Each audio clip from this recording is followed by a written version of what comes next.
Olá, meus amigos, tudo bem? Hoje nós vamos dar sequência à pesquisa das matérias desse concurso do Ministério Público de São Paulo para promotor de justiça. Vamos falar da grande matéria que é tutela de interesses difusos e coletivos. E é uma grande matéria porque existem várias subdisciplinas dentro dela e por isso eu vou falar mais devagar. Eu acredito que, se não for possível no mesmo vídeo, a gente vai fazer em 2 vídeos. Mas o importante é que a gente vai colocar aqui todos os pontos pesquisados, tanto da examinadora quanto das questões, tá bom? A examinadora, a gente já falou dela aqui no canal, é a doutora Evelise Pedroso Teixeira Prado Vieira. Ela é procuradora de Justiça do Ministério Público de São Paulo, se graduou em Direito pela USP em 1979 e é mestre em Direito Constitucional pela PUC de São Paulo. Ela é associada ao movimento do Ministério Público Democrático, o MPD, e integrou o Conselho Superior do Ministério Público de São Paulo, fazendo parte atualmente da Procuradoria de Justiça de Interesses Difusos e Coletivos. O título do mestrado dela é O Ministério Público e a Defesa dos Direitos Sociais, que ela obteve em 2015, está disponível na pesquisa no blog. Tem um livro publicado sobre Lei de Licitações e Contratos da Administração Pública, pela editora Verbatim, em 2010 lançado. Tem alguns artigos publicados, por exemplo, com os títulos Improbidade Administrativa não se restringe a atos de enriquecimento ilícito, pela revista do Consultor Jurídico, site conjur.com.br. Reeleição influencia a prescrição para acusações de improbidade, pelo site Os Eleitoralistas. O direito à saúde como cláusula pétrea e o conteúdo desse direito, medicamentos e tratamentos médicos, pelo site conteudojuridico.com.br. A improbidade administrativa prevista no artigo 11 da Lei 8429 de 92 e seu elemento subjetivo, também no site Conteúdo Jurídico. A luta contra a corrupção e as prisões de empresários e políticos, pelo site correiocidadania.com.br. A Lei de Responsabilidade Fiscal e Improbidade Administrativa, foi um seminário sobre Lei de Responsabilidade Fiscal, Aspectos Civis e Criminais, encontrado no site mpro.mp.br. Remuneração dos agentes políticos municipais, no site princípio.org. E tipos de licitação e aspectos restritivos à competitividade no edital, combate aos cartéis. É um tema que ela proferiu uma palestra no 2º Congresso do Patrimônio Público do Estado de São Paulo. O princípio da eficiência nas obras públicas, tendo como tema central a licitação e contrato de obras, também no site princípio.org. Improbidade administrativa, dispensa de licitação e dano ao erário, no site Consultor Jurídico. Todos esses artigos você encontra um link disponível com a íntegra do artigo no blog, na pesquisa que está no blog.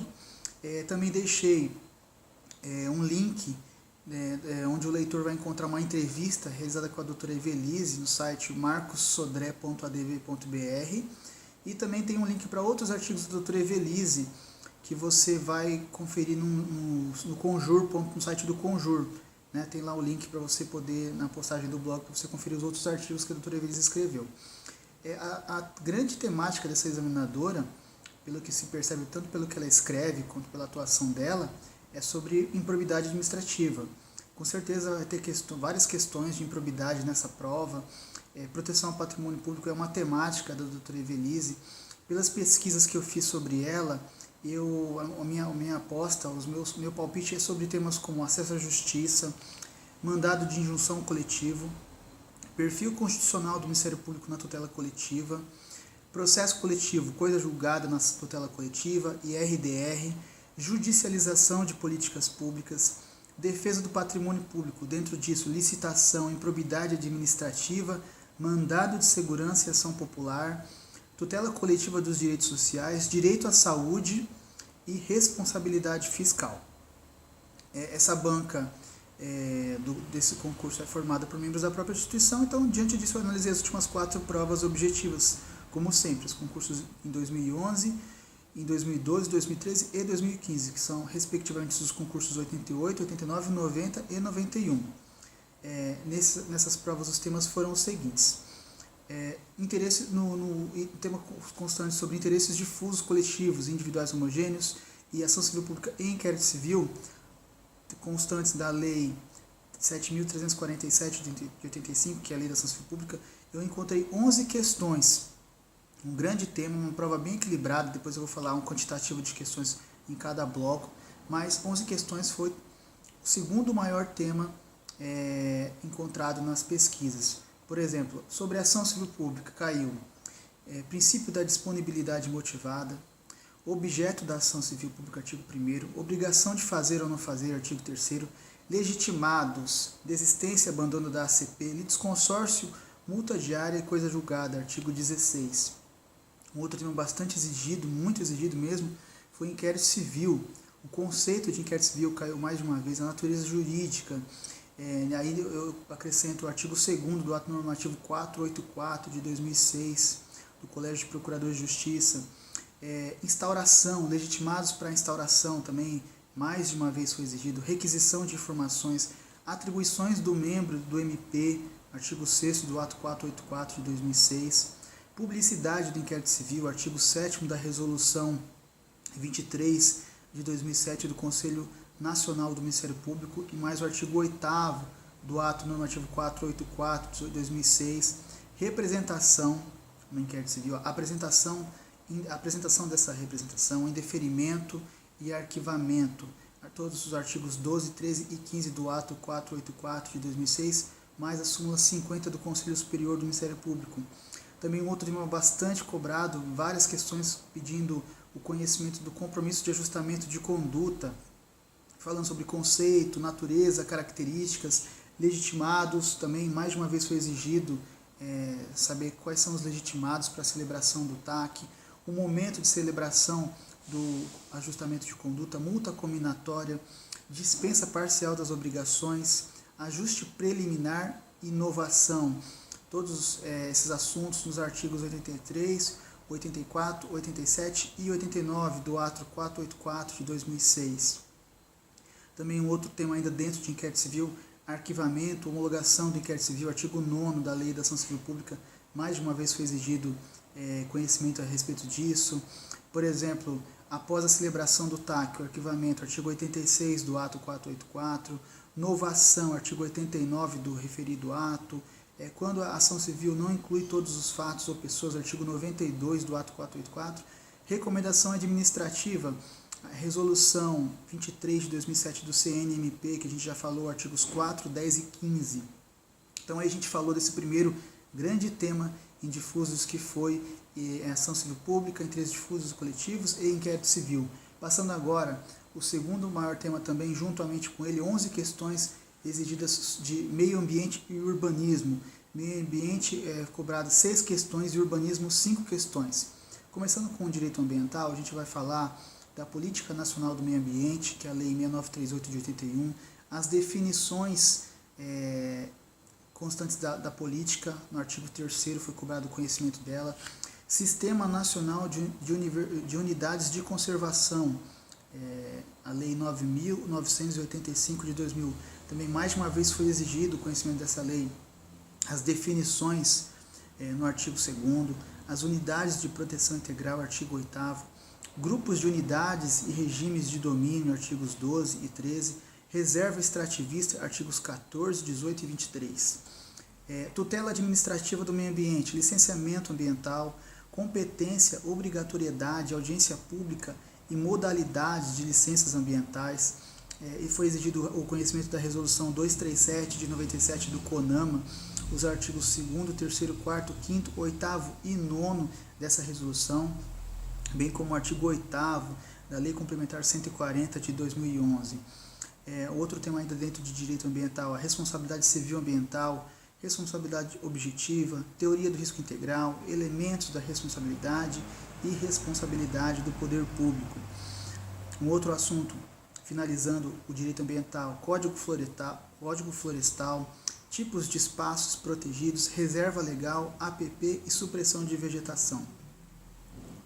Chegando na metade desse tema, falando sobre direito urbanístico, um tema muito cobrado, bastante mesmo, foi Estatuto da Cidade. A Lei 10.257 de 2001 exigiu conhecimento sobre parcelamento, edificação ou utilização compulsórios, artigo 5º do Estatuto, IPTU progressivo, artigo 7º, uso capião especial urbano coletivo. Mas, se não me engano, 3 ou 4 vezes foi exigido esse assunto, muito importante, constante nos artigos 9º, 10, 12 e 14 do Estatuto da Cidade, direito de superfície, artigo 21, direito de preempção, artigo 25, também esse daí foi exigido mais de uma vez. Operações urbanas consorciadas, artigos 32 e 33, e estudo de impacto de vizinhança, artigo 38. Finalizando o direito urbanístico e, consequentemente, esse segundo bloco, a Lei do Parcelamento de Solo Urbano, a Lei 6766 de 79, as definições, artigos 2º e 3º, muitas definições cobradas dentro de direito ambiental e urbanístico nessas leis que a gente falou aí, né? Então, parcelamento de solo urbano, as definições do artigo 2º e 3º da Lei 6766 de 79, contratos, artigos 26 e 34 e disposições gerais, artigos 37, 39 e 45. Agora, um outro tema, terceiro tema da nossa pesquisa, patrimônio público, 13 questões encontradas, foi, juntamente com um que a gente vai falar aqui, foi um dos mais cobrados, 13 questões, começando com controle da administração, Tribunal de Contas do Estado de São Paulo, a Lei Complementar Estadual 709 de 93, dispondo sobre competências, artigo 2º, emissão de parecer prévio, artigo 23, adiantamento, ordenador de despesas, artigo 48, recursos, artigo 53, execução das decisões e título executivo, artigo 85. Passando ao próximo ponto de patrimônio público, mandado de segurança, muitas questões, mais de 4, 5, até mais questões falando sobre mandado de segurança, Lei 12.016 de 2009, cabimento do mandado de segurança, súmula 376 do STJ também foi cobrada, impetração em caso de urgência, artigo 4º, renovação do pedido, artigo 6º, indeferimento da inicial, ingresso de litisconsorte ativo, artigo 10, mandado de segurança coletivo, também foi cobrado mais de uma vez, questões sobre mandado de segurança coletivo, legitimidade, direitos protegidos, artigo 21, coisa julgada, mais de uma vez foi cobrado, conhecimento da questão sobre coisa julgada do mandado de segurança coletivo, não induz litispendência, hipótese quando não induz litispendência no mandado de segurança coletivo, liminar, artigo 22. Agora, um outro ponto também, ação popular, a Lei 4.717 de 65, coisa julgada na ação popular, artigos 18 e 19 da Lei 4717 de 65. E agora um outro ponto, muito cobrado mesmo, com muitas questões, foi improbidade administrativa.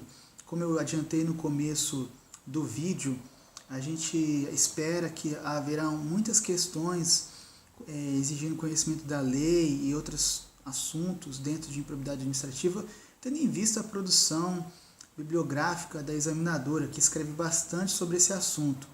Então, os temas cobrados aí foi evolução patrimonial desproporcional à renda do agente público, sujeito passivo, artigo 1º, sujeito ativo do ato de improbidade, artigo 2º, indisponibilidade de bens, artigo 7º, responsabilidade do sucessor, artigo 8º, atos de improbidade, agora mais de uma vez foi cobrado bastante questões pedindo conhecimento do elemento subjetivo do ato, enriquecimento ilícito, artigo 9º, lesão erária, artigo 10. Esses temas cobrados mais de uma vez. Também violação a princípios, artigo 11.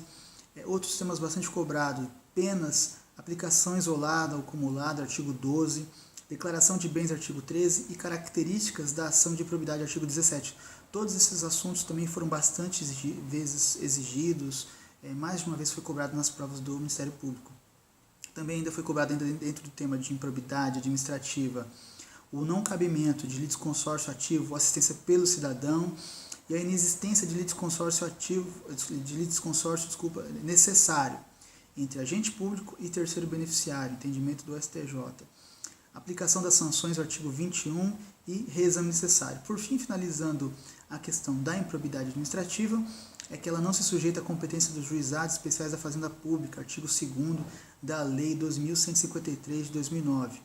Finalizando esse ponto da proteção ao patrimônio público, temos processo administrativo, princípio da motivação, previsão na Constituição Estadual de São Paulo, artigo 111, E responsabilidade fiscal, Lei Complementar 101 de 2000, as vedações existentes nessa lei, artigos 35 e 37.